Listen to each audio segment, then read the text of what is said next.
Nah, sekarang kita masuk di konsep random error ya. Tadi kita sudah membahas cukup jauh terkait dengan systematic error. Sekarang kita berbicara tentang random error. Random error itu mestinya di sini tertuliskan sebagai error pengukuran yang disebabkan oleh unpredictable variation.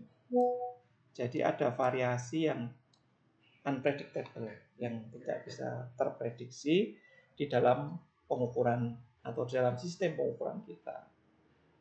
Biasanya random error ini cukup kecil, tidak gede gitu ya, nilainya kecil di dalam range atau di dalam angka yang kita ukur itu biasanya cukup kecil.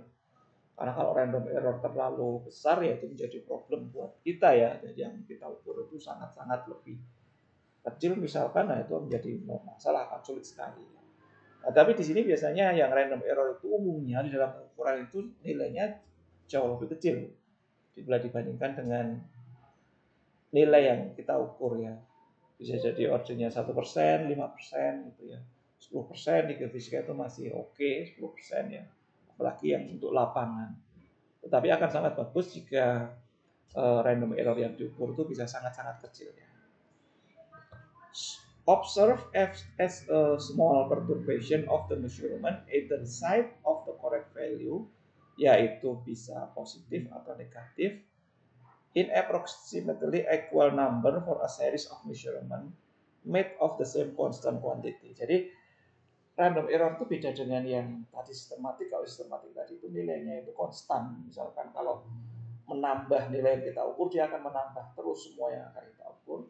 Tapi kalau random error itu bisa plus minus ya, bisa menambah atau bisa mengurangi nilai yang kita ukur. Dan biasanya kecil, nilainya kecil. Ya mestinya harus kecil ya, bagaimanapun juga yang namanya error itu mestinya harusnya lebih kecil daripada apa yang kita ukur.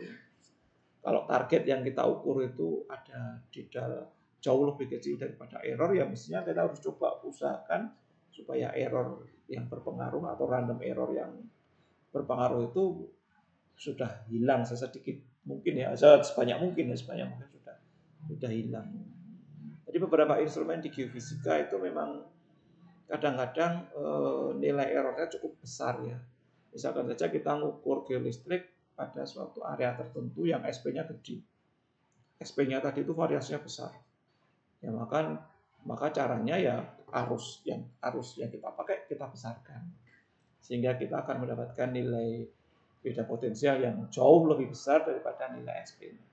Ini akan lebih masuk akal ya daripada kita tetap menjaga arusnya kecil, di mana arus yang kita injeksikan misalkan itu nilainya sebanding atau setara dengan arus-arus di lapangan, itu menyebabkan pembacaannya menjadi hampir sama. Itu menjadi ya nanti kita akan kesulitan sendiri memisahkan yang random error sama yang data.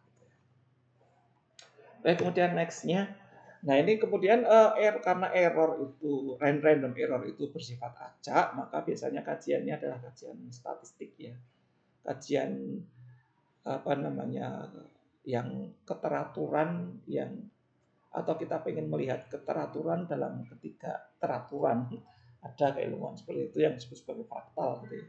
Jadi kita pengen melihat keteraturan atau dimensionalitas terhadap ketidakteraturan pengamatan, namanya fraktal.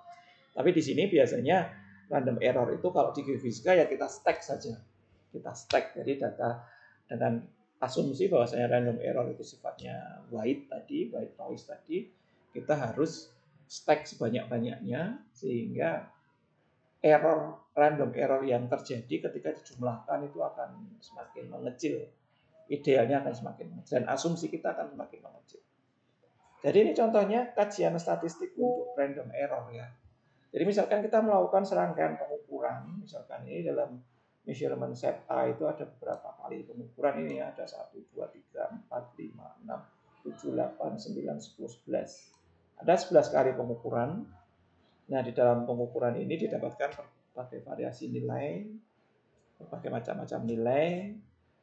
Kemudian dilakukan lagi pengukuran pada set B, dapat nilai lagi, kemudian kita melakukan set pengukuran yang ketiga, set C, didapatkan nilai yang lebih banyak.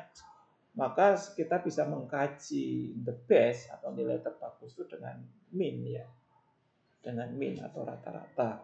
Atau kalau nilainya itu punya sifat yang lebih bagus begitu ya. Bagus itu dalam artian eh, berkelompok dengan jumlah yang hampir sama, kita bisa pakai mediannya ya, atau nilai tengahnya itu kelompoknya hampir sama. Tapi kalau benar-benar random ya kita bisa pakai mean ya. Dalam nilai yang banyak banget itu mean sama median itu hampir sama mestinya.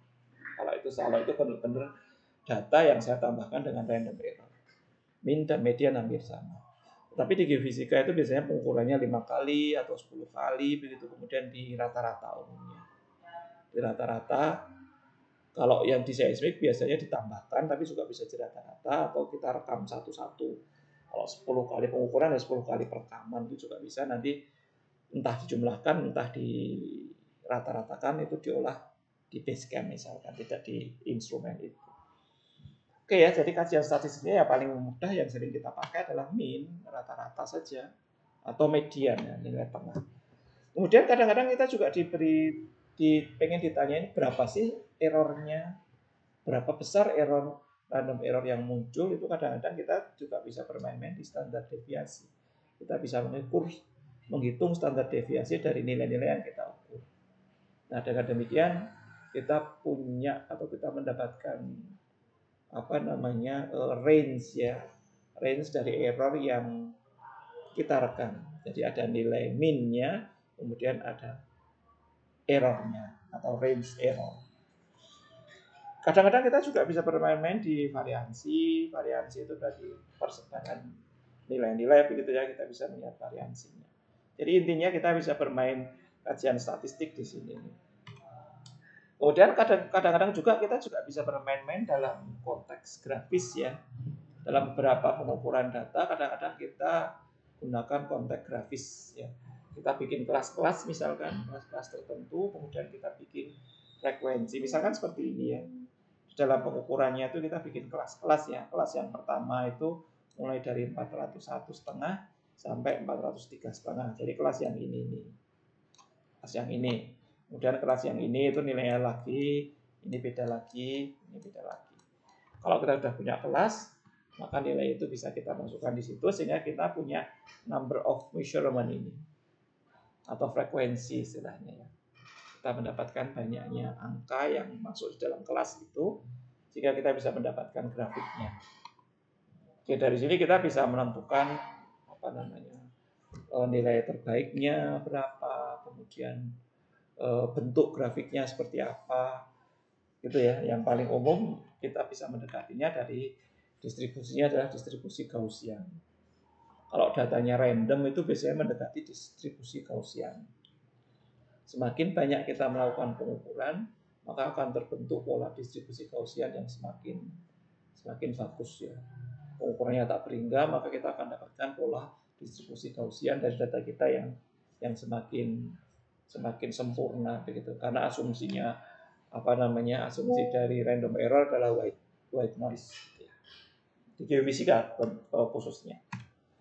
Kemudian ini adalah contoh random error yang ada di keilmuan kita di geofisika. Yang pertama yang terkait dengan noise lingkungan.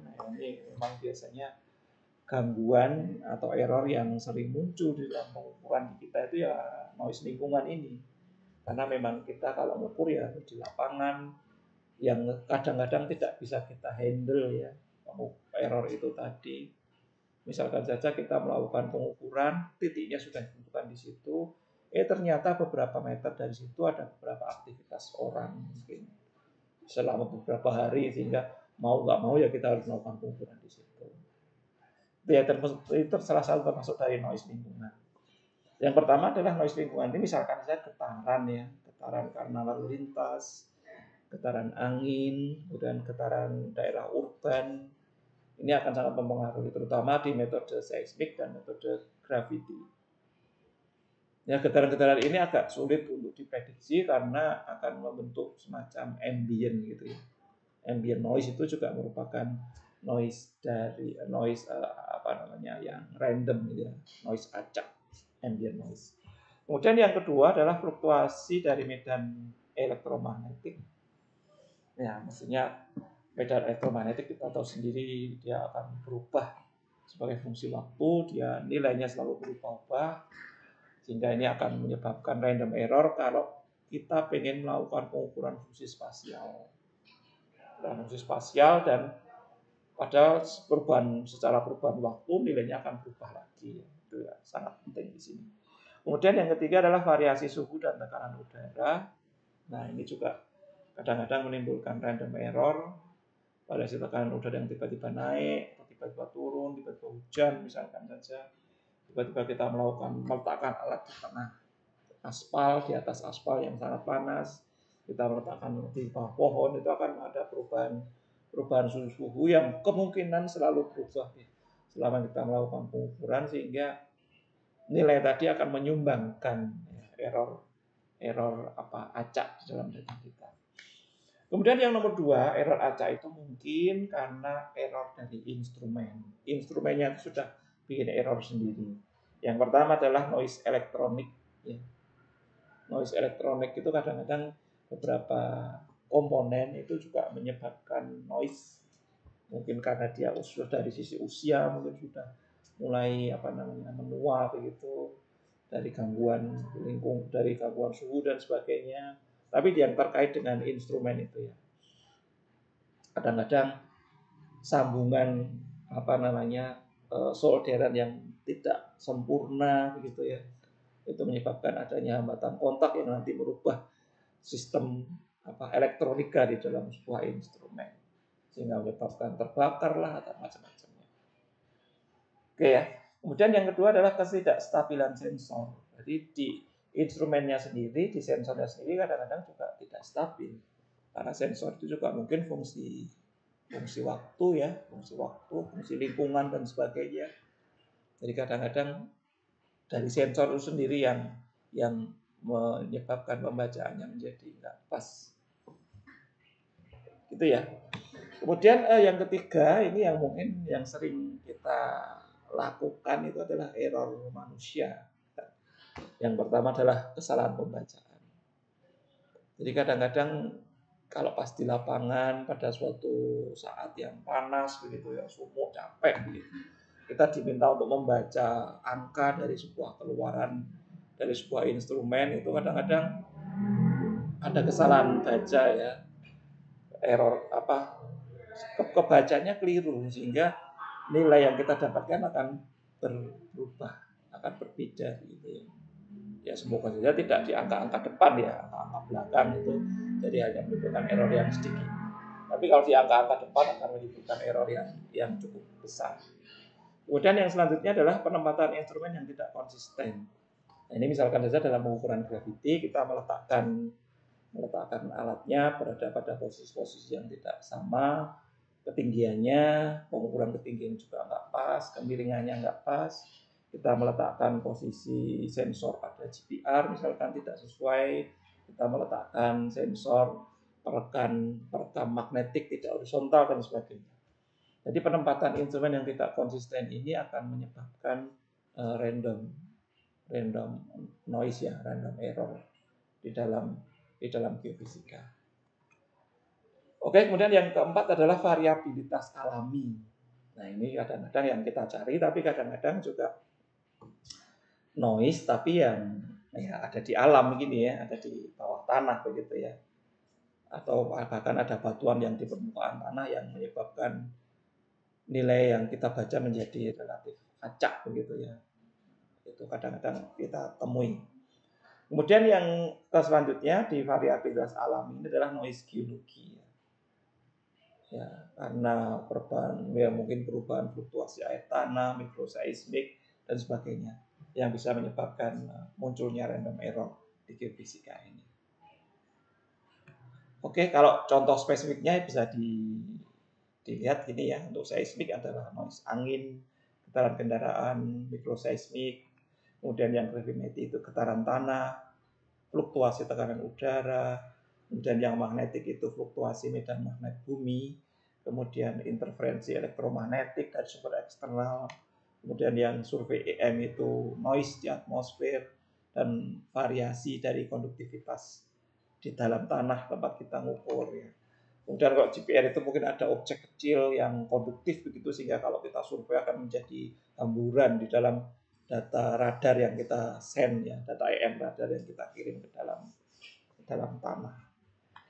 Oke ya, ini adalah cerita tentang error yang terjadi di beberapa instrumen di geofisika, dengan harapan nanti bisa menambah khasanah kita tentang memahami bagaimana error sistematis dan error random itu bisa muncul di dalam ukuran kita. Oke, terima kasih. Sampai ketemu lagi.